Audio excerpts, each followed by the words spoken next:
A gente vai voltar a falar sobre os dados de eficácia apresentados ontem pelo Instituto Butantan, também falar mais sobre outras vacinas, não apenas essa, mas é claro, o assunto do momento, porque essa divulgação foi feita ontem com percentuais que a gente precisa entender um pouco melhor. Por isso está conosco a partir de agora o presidente do Departamento de Infectologia da Sociedade Brasileira de Pediatria, Dr. Marco Aurélio Safadi. Bom dia, doutor.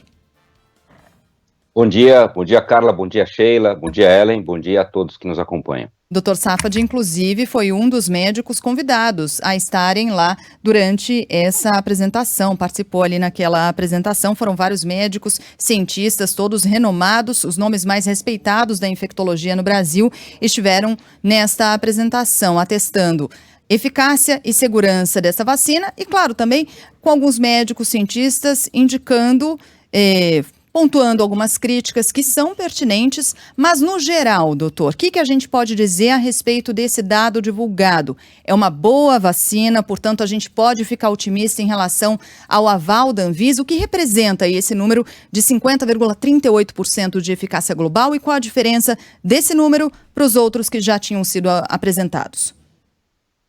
Acho que é muito importante a sua pergunta, né, e acho que é mais ou menos o que nós tentamos expressar ontem, ao conhecermos os dados, e conhecemos esses dados ontem, né, a convite do Instituto Butantan, estivemos lá, não só eu, mas alguns médicos que trabalham há muitos anos dentro dessa área da imunização, dentro da área da infectologia, e, vamos dizer, a leitura dos dados apresentados ontem, a mim me pareceu bastante favorável em relação aos aspectos dessa vacinação. E explico o porquê. Quando a gente olha a eficácia de uma vacina, é muito importante que a gente entenda eficácia contra qual parâmetro, contra qual desfecho daquela doença. Então, nós utilizamos há muitas décadas inúmeras vacinas que têm eficácias contra doenças, por exemplo, como a coqueluche, por exemplo, como a diarreia por rotavírus, por exemplo, como a própria gripe, né, que são doenças que têm manifestações muito diversas, desde formas muito leves de doença, então é possível você ter uma criança, por exemplo, com um quadro leve de coqueluche, até formas muito graves, que colocam essa criança em risco de hospitalização e em risco de morte.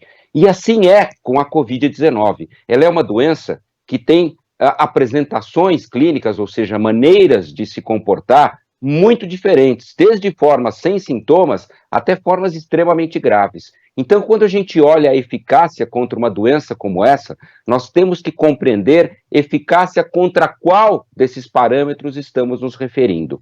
Então, ao olhar os dados da Coronavac ontem, nós vimos que, e isso é um achado que se aplica a todas as vacinas, quanto mais grave vamos dizer, a análise do parâmetro de eficácia, ou seja, se é para hospitalização, se é para casos graves, se é para casos que mereceram atendimento médico, melhor é a estimativa de eficácia. Então, isso já antecipa um cenário do ponto de vista de saúde pública, onde visualizamos que uma vacinação com essas características das que foram apresentadas ontem, traria um impacto muito positivo para reduzir mortes, para reduzir hospitalizações e para reduzir a sobrecarga dos serviços de saúde e da carga da doença.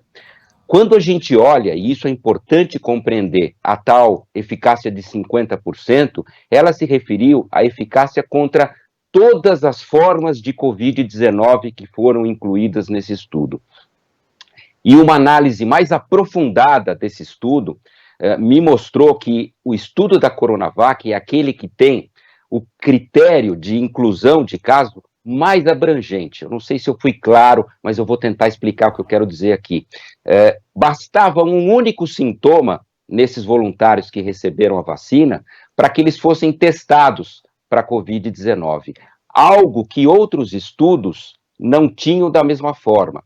Ou seja, esse critério de definição de caso do estudo da Coronavac permitiu que eles identificassem até casos muito leves de doença, casos que tiveram um dia de dor de garganta ou dois, ou seja, que tiveram pouca sintomatologia. Isso dá muita credibilidade a essa análise de eficácia.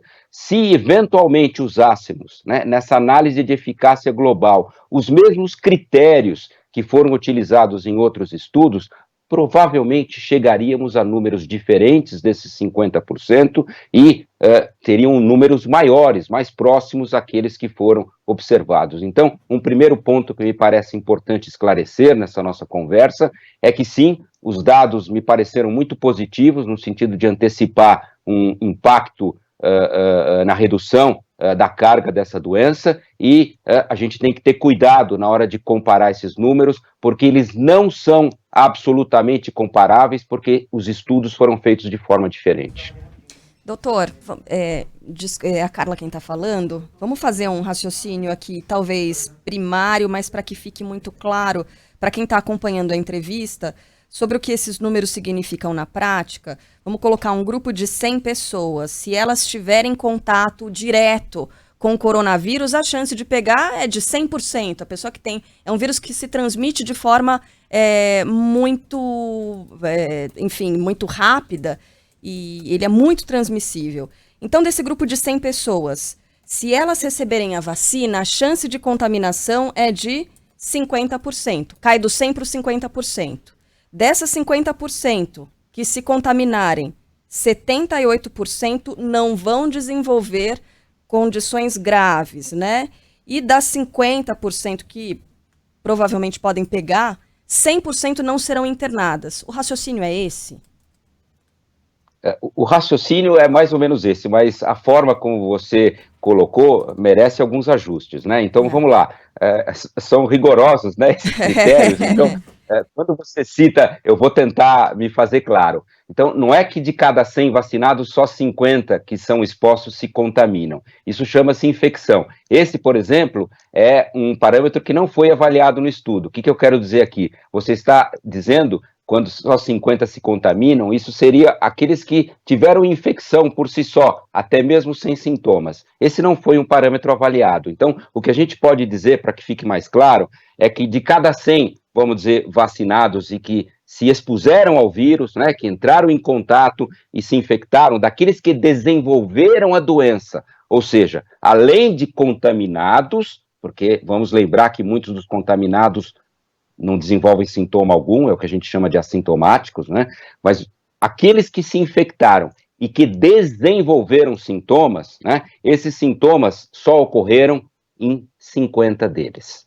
E aí nós vamos ver outras análises, que são as análises de maior gravidade. Então, o tal 78% não é só prevenção de formas graves, é prevenção de Covid-19, ou seja, presença de sintomas e comprovação de que ele foi contaminado com o vírus, mas que os preveniu da necessidade de procurar um médico, seja um médico no hospital, seja um médico no consultório ou no posto de saúde. Então, esse 78% mediu exatamente a eficácia da vacina para prevenir este desfecho, a necessidade de procurar um médico uma vez que você contraia a Covid-19 e apresente sintomas da doença. O que me parece, vamos dizer, muito importante do ponto de vista de impacto em saúde pública. E o terceiro desfecho que foi apresentado ontem, Carla, que deu lá o tal 100%, foi para casos graves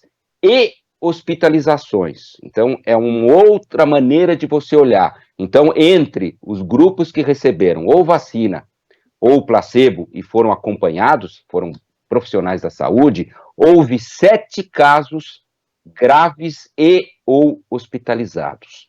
Quando eles abriram esses casos para ver se tinham tomado vacina ou placebo, identificaram que todos os casos que foram considerados graves e ou hospitalizados estavam no grupo placebo. Não houve nenhum caso grave e nenhuma hospitalização entre os que receberam a vacina. Então, este é um dado ainda preliminar, não sei se todos perceberam isso, mas todos esses dados são acompanhados de análises estatísticas, para a gente saber se esse dado é algo que a gente pode já acreditar como uma verdade, vamos dizer, robusta. E para essa última análise de gravidade, como o número de casos ainda é pequeno, não houve a possibilidade de determinar essa tal significância estatística, o que dá robustez à análise. Importante frisar algo que nenhum dos estudos publicados, mesmo ainda com outras vacinas, conseguiu também determinar. Por quê? Porque o número ainda é pequeno de casos. Eu vou dar um exemplo que vai deixar isso talvez mais claro. É que nem você dizer, Carla, que o seu time ganhou 100% das partidas que disputou, e eu dizer que o meu time também ganhou 100% das partidas. Só que o meu time jogou 2 partidas e o seu jogou 30. Então isso permitiria que eu tivesse muito mais, vamos dizer, credibilidade, né, em acreditar que o seu time realmente é 100%. O meu, aparentemente, é 100% também, mas ainda eu preciso ser testado com mais intensidade para que eu demonstre que, de fato, eu sou 100%. Isso é o que a gente chama, talvez de uma forma mais simples de explicar, da necessidade de ter significância estatística. E isso, todos os estudos que até agora foram publicados, por serem esses desfechos mais graves, mais raros de acontecer, eles levam um pouco de tempo para que a gente demonstre isso com significância estatística. Entretanto, né, você ter 0 casos no grupo vacinado, né, e esse acúmulo de casos no grupo placebo, nos traz muita confiança no sentido de que essas vacinas, não só essa, como as outras que já foram publicadas também, que tiveram resultados muito similares do ponto de vista de prevenção de formas graves, antecipa um cenário muito positivo em termos de saúde pública. Doutor, a gente falou aqui, o que foi apresentado, esses 50,38%, são dados do Brasil, mas a gente hoje começou o nosso noticiário dizendo que a Indonésia começou a vacinação com a Coronavac, lá foi 65,3%, Turquia algo em torno de 90%. Por que é diferente? Por que esses números são diferentes? Bom, primeiro tem que analisar esses dados, né? Por isso que eu digo que nem sempre os estudos são comparáveis, a gente tem que ter atenção quando a gente fala. Claro que aqui nós estamos falando ao estudo com a mesma vacina e que teoricamente tem os mesmos critérios de definição, mas, por exemplo, na Turquia não houve a inclusão de adultos acima de 55 anos de idade. Então, isso torna a população alvo do estudo um pouco diferente da população alvo do estudo que foi feito aqui no Brasil. Isso, por si só, né, já nos remete à necessidade de ter cautela na hora de comparar esses estudos. Um outro aspecto importante é entender como estava a situação epidemiológica onde o estudo foi feito. O que eu quero dizer? Como era a carga da doença, qual era a intensidade de circulação do vírus. Então, no Brasil, no momento em que o estudo da Coronavac foi feito, com profissionais de saúde, portanto, um grupo de alto risco de exposição, então isso também gera muita confiança, né? A gente ter esses dados naquele grupo onde é mais importante você testar, né? A gente vivia um cenário com intensa transmissão de casos, né? E isso também é um ponto que nem sempre se replica nos outros locais. Por isso que há necessidade de cautela na hora de compararmos estudos de metodologias diferentes, com grupos etários diferentes, com etnicidades diferentes, com algumas particularidades que podem estar por trás, vamos dizer, desses resultados, às vezes, díspares no primeiro momento. Com relação, doutor, vamos analisar essa vacina na comparação com outras, sobre a distribuição delas. A gente sabe que a vacina da Pfizer é uma vacina, né, em que os dados que foram divulgados são de eficácia altíssima, mas a gente sabe também que a distribuição é super complicada por causa da manutenção em baixíssimas temperaturas. Queria que o senhor falasse, por favor, sobre, vamos chamar de custo-benefício dessa história de a vacina, de a Coronavac talvez ter essa eficácia ali em torno dos 50%, que é aprovado pela Anvisa, é muito importante frisar isso, está tudo dentro das normas, ela pode ser aprovada sim, ela pode ser distribuída, e ela tem também essa vantagem com relação à distribuição, né? Eu acho essa sua colocação fundamental, né, do ponto de vista de implementação em um programa. Então, aqui nós estamos falando de uma vacina que tem conservação entre 2 e 8 graus, que é a conservação clássica das vacinas. Nós temos 40 mil postos de vacinação no nosso país, que é um país continental. E esses postos estão habituados a lidar com vacinas que exigem esses critérios de conservação, ou seja, estar entre 2 e 8 graus. Então, num país como o nosso, isso por si só já antecipa, né, que, vamos dizer, a gente teria um cenário muito mais confortável do ponto de vista de logística de distribuição dessa vacina. Outro ponto importante é entender os dados que foram mostrados ontem de segurança.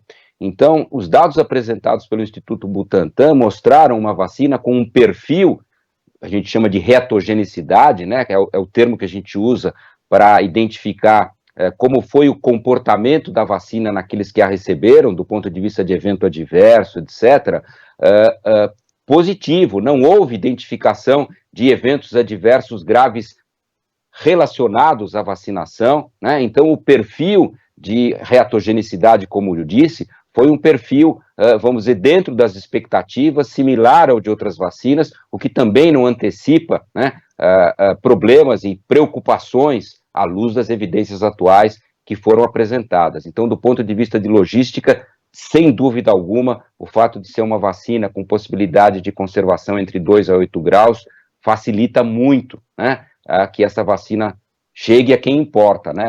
Não basta ter uma vacina, a gente tem que ter vacinação. É isso que vai exercer um impacto de reduzir a carga que essa doença tem imposto à nossa população.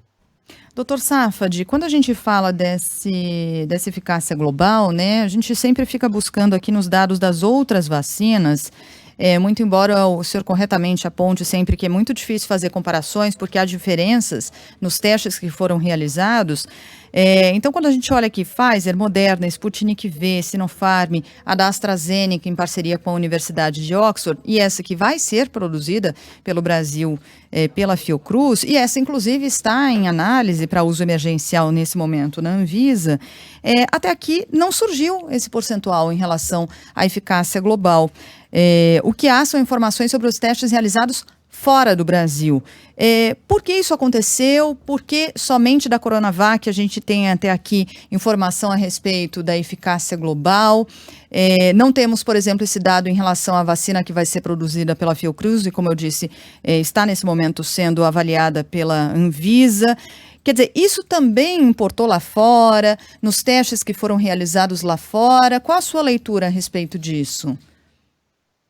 Não, é importante que fique claro, essas outras vacinas têm sim já dados de eficácia global, todas elas foram publicadas, todas elas foram analisadas, e há sim dados de eficácia nessas outras vacinas, e algumas delas até os estudos foram feitos aqui. Então, por exemplo, em relação a Oxford, que você colocou, houve sim, vamos dizer, um braço do estudo feito aqui no Brasil, aliás, um braço muito importante, uma vacina também que se mostrou com resultados muito positivos, né, e que identificou nos estudos em que ela foi feita aqui no Brasil, né, especificamente nos dados gerados aqui junto com o Reino Unido, uma eficácia contra as formas de Covid gerais, incluindo desde formas leves até formas graves, 62% de eficácia. Vacina da Pfizer e da Moderna também tem esses dados, que foram estimativas acima de 90%. O que é importante entender é que a maneira como os casos foram definidos nesses estudos é um pouco diferente. Ô, doutor, desculpa, só interromper, perdão, desculpe por interromper, só para repassar aqui os números. Então, nos testes realizados aqui no Brasil, 62% da eficácia global no caso da AstraZeneca, e no caso da Pfizer também nos estudos feitos com voluntários brasileiros? O estudo da Pfizer incluiu 6 países na sua análise, e quando eles divulgaram os resultados dos estudos de fase 3, eles incluíram os dados de todos esses países. O Brasil participou dos estudos, mas o número de voluntários, vamos dizer, incluídos do Brasil, ele muitas vezes não permite uma análise individual só dos brasileiros. Então, houve a inclusão de todos esses voluntários, né, que foram Argentina, Brasil, Estados Unidos, Alemanha, Turquia, foram vários países que foram incluídos, e que mostrou nessa análise geral, né, de eficácia em todos esses países juntos, né, para Covid-19 sintomática, uma eficácia acima de 90%, tanto no estudo da Pfizer, que incluiu esses 6 países, como no da Moderna, que foi feito apenas nos Estados Unidos. Queria fazer uma pergunta com relação à segurança. O senhor pincelou isso, doutor, mas virar jacaré ninguém virou, nasceu um outro braço, não nasceu em ninguém, nenhum dos voluntários até agora. E eu quero ressaltar aqui que a minha mãe vai tomar essa vacina o quanto antes. Quando tiver disponível, ela toma essa vacina. Com relação a essa segurança, é importante a gente reforçar isso, né? Muito importante, o seu ponto é fundamental, né? Essa semana até eu estava dando uma aula, né? E eu busquei um quadro que tem mais ou menos 200 e tantos anos, né? Que foi pintado, né, no final ali do século XVIII, logo depois que a vacina da varíola foi desenvolvida, né? Você sabe que essa é uma vacina que já tem mais de 200 anos, né? E que possibilitou a erradicação de uma doença graças a essa vacina. E quando ela foi descoberta lá atrás, né, há mais de 200 anos, como ela tinha algumas etapas que eram feita uma variolização em animais, em vacas, né, as pessoas na época diziam que quem tomasse a vacina de varíola ia nascer depois os filhos meio humanos, meio vacas, né, e o quadro pinta essas pessoas dessa forma para expressar aquilo que se pensava à época, né. A gente vê os anos se passarem, né, são mais de 200 anos, e como cientista a gente pode dizer que talvez junto com a água potável, as vacinas foram as iniciativas de saúde pública que mais benefício trouxeram à humanidade do ponto de vista de redução de mortes, redução de hospitalizações, sofrimento e doenças. Mas a gente vê que, apesar dos anos se passarem, né, a gente ainda tem esse tipo de comentário, esse tipo de notícias que trazem muito mais prejuízo do que benefício. Então, eu acho que a clareza na apresentação dos dados, né, e a compreensão de que verdades absolutas não existem e que a ciência se constrói exatamente com esses dados. Então, nós estamos tentando construir o conhecimento com essas vacinas e divulgando em tempo real para toda a comunidade, não só científica, mas para todo mundo, esses dados que estão sendo coletados no mundo inteiro, em diversos estudos. Isso é algo absolutamente inédito na humanidade, né, e que permite essa discussão que a gente está tendo hoje, né, um cenário nunca antes imaginado. Então, no meu ponto de vista, é isso que a gente tem que preservar, é isso que a gente tem que destacar, estarmos atentos a esses dados que a gente chama de vigilância, que vão identificar eventuais eventos adversos que talvez não tenham sido verificados nos estudos, porque o número de voluntários é muito menor do que num programa de imunização, que a gente chama de mundo real, né? Então essa é agora a fase que se inicia, a gente chama de fase 4, que é o mundo real, é onde a gente vai ver o impacto da vacinação, onde vai ver a efetividade, esse é o termo que a gente usa, e aonde a gente vai fazer estudos de vigilância para estarmos atentos a eventuais eventos adversos. Doutor, então, esse cenário se constrói dessa forma. Doutor, rapidamente, porque a gente já está com o tempo aqui estourado, qual a eficácia das vacinas que a gente já tomou na nossa vida, né? Essas vacinas contra a gripe, sarampo, está próximo do que foi apresentado até aqui nas vacinas contra o coronavírus? É muito diverso, né, esse cenário das vacinas. Então, a gente tem vacinas que têm, por exemplo, quase 100% de eficácia, e você citou uma delas. A vacina de sarampo é uma vacina, do ponto de vista de eficácia, espetacular, porque 2 doses da vacina propiciam uma proteção por toda a vida, propiciam uma proteção acima de 90% para qualquer forma de sarampo e propiciam proteção, inclusive, para infecção. Isso significa que quem toma a vacina de sarampo, ele não só fica impedido de desenvolver sintomas da doença, como fica impedido de contrair o vírus e transmitir esse vírus a quem está junto com ele. Então, traz uma expectativa de impacto dramático na doença, e é o que a gente viu ao longo da história, né? O sarampo matava e hospitalizava centenas de milhares de pessoas, e a vacina mudou esse cenário. Mas há vacinas diferentes para doenças como, por exemplo, coqueluche, como, por exemplo, rotavírus, como, por exemplo, gripe, como, por exemplo, tuberculose, que tem estimativas de eficácia que não conseguem alcançar esses 90%, 100%, mas a despeito de não alcançarem 90%, 100% de eficácia, trazem uma redução substancial no número de casos, no número de mortes e no número de hospitalizações, e reduzem a transmissão do vírus na comunidade, e dessa forma conseguem muitas vezes beneficiar, inclusive, indivíduos que não foram vacinados, porque a hora que o vírus chega, ele não encontra a mesma facilidade de circulação e de transmissão. Isso faz com que haja uma redução no número de casos, beneficiando, inclusive, aqueles que não receberam a vacina. Então, é isso que é importante olhar quando você tem uma vacina inserida num programa de imunização. Doutor, uma última pergunta bem rápida aqui. Quando é que é o dia D? Os nossos ouvintes estão perguntando. Tem a previsão de aprovação agora no domingo, né? O senhor consegue fazer uma projeção de quando é que essas vacinas vão ser distribuídas? Olha, eu entendo que, e eu vou dar um depoimento aqui, a Anvisa é um órgão muito sério, eu já trabalhei, vamos dizer, muitas vezes junto à Anvisa, é um órgão muito sério, muito atento a todos os dados, e não creio que será diferente. Então ela tem que analisar esses dossiês que são, vamos dizer, compartilhados com a Anvisa, estão sendo compartilhados de maneira muito dinâmica. Há necessidade muitas vezes de solicitação de dados que eventualmente a Anvisa entende sejam importantes e que por alguma razão não foram ainda compartilhados. Então nós estamos nessa fase.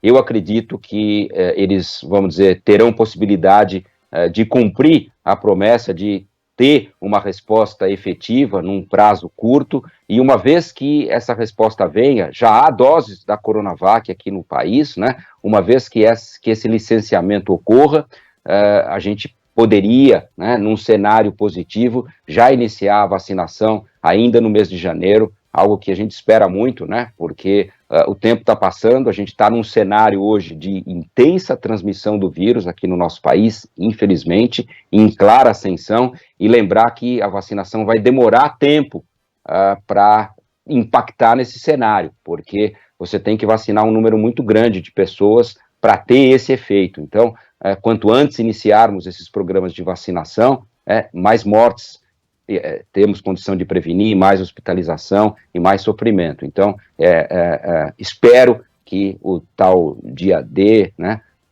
ocorra ainda aqui no mês de janeiro. Então já ajudou. Dia D, mês J, mês de janeiro. Esse é o presidente do Departamento de Infectologia da Sociedade Brasileira de Pediatria, Dr. Marco Aurélio Safadi. Muito obrigada pela atenção aqui com os ouvintes da Band News FM. Bom trabalho e muita saúde para o senhor.